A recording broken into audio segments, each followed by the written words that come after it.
backup and inform them of the strange occurrences. As we wait for backup, my buddy and I decide to retrace our steps and investigate further. The eerie feeling in the building persists, and we can't shake off the sense that something is not right. As we make our way back to the second floor, the atmosphere becomes increasingly tense. The overhead light that had turned off before now flickers intermittently, casting eerie shadows down the hallway. We cautiously approach the offices that we had previously cleared, only to find that some doors are now standing ajar as if mocking our efforts to secure the area. Nervously, we check each room again, ensuring that there's no one hiding or tampering with the doors. The silence is broken by the sudden slam of the main door, echoing through the empty building. Our radios continue to emit static, making communication with dispatch nearly impossible. The feeling of being watched intensifies, and we decide to regroup and wait for backup outside the building. As we exit the premises, the key holder is still nowhere to be found. We relay the bizarre events to the arriving backup officers, who share a puzzled expression. Together, we re-enter the building, determined to get to the bottom of this mysterious situation. The flickering lights, open doors, and unexplained noises persist, creating an atmosphere of dread. As we investigated further, we came across an old file room that had not been checked earlier. Inside the dimly lit room, dusty shelves are filled with medical records and files. As we sift through the papers, we uncover a disturbing history of unethical medical experiments conducted in the building decades ago. The spirits of those who suffered may still linger, seeking acknowledgement and justice. The realization hits us like a wave, explaining the strange occurrences we've witnessed. We document the findings, and the information is later used to shed light on the dark past of the building. The experience leaves an indelible mark on my buddy and me, reinforcing the understanding that the past can have a haunting presence, even in seemingly mundane places. As we leave the building, we can't help but glance back, wondering if the spirits have finally found peace or if they continue to linger, trapped between the realms of the living and the dead. The investigation concludes, but the memories of that night will forever linger in the minds of the officers who dared to uncover the secrets hidden within the walls of the old doctor's office. Second driver's story was taking through the dark and desolate highways was monotonous, with only the rhythmic pattern of rain against the car's windows and the occasional flash of lightning breaking the darkness.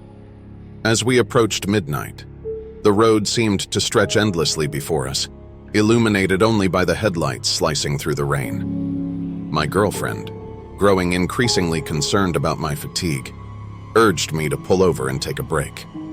I reluctantly agreed, finding the nearest rest stop along the lonely stretch of highway. The rain intensified as we parked the car, creating a soothing symphony on the roof. I finished my meal while my girlfriend stared out into the storm, seemingly lost in her thoughts. Suddenly, a loud bang against the window jolted us both. My initial assumption was that it was just another sound of the storm, but as I glanced out, a figure appeared, obscured by the rain-soaked window. This woman, drenched and seemingly distressed, pleaded for a ride. Despite the eerie atmosphere, I couldn't bring myself to deny her help in such harsh conditions. With hesitation, she climbed into the back seat, her cold and unfriendly gaze unsettling both of us. Attempting to break the silence, I asked her destination, only to be met with a dismissive shrug. My girlfriend shot me a concerned look, sensing that something was off. Ignoring the tension, I decided to drop the mysterious woman off at the next town, announcing my intentions aloud. However, our goodwill took a sinister turn. The tranquility of the deserted highway was shattered by an ear-piercing scream, and the woman attacked, wrapping her arms around my throat.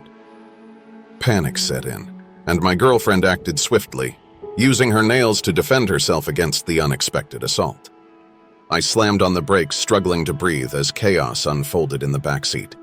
The woman's screams transformed from aggression to agony. In a desperate bid for survival, I opened the door and forcibly ejected her into the rain-soaked night. Her pleas for mercy echoed as I locked the car doors, leaving her behind on the desolate highway. As we drove away, the echoes of her deranged screams lingered. The incident left us shaken, prompting a call to the police to report the unstable woman. Determined to put the harrowing experience behind us, we continued our journey home without further stops, haunted by the memory of that fateful night. In another tale from the road, a traveler in 2010 embarked on a solo journey from Pennsylvania to the rural landscapes of Georgia. The plan was to cover the daunting 14-hour drive in a single day, with only a brief stop for lunch at a deli and another for gas. By 11:30 p.m., exhaustion began to take its toll, and the driver, now on the final stretch, contemplated the decision not to grab a cup of coffee at the last gas station. The fatigue weighed heavily as the ETA approached 12:30 a.m. The road, cloaked in darkness, seemed to extend endlessly, and the only company was the hum of the engine and the intermittent glow of the headlights. With weariness settling in, the driver's focus wavered. A rest area appeared on the horizon, a welcoming beacon in the night.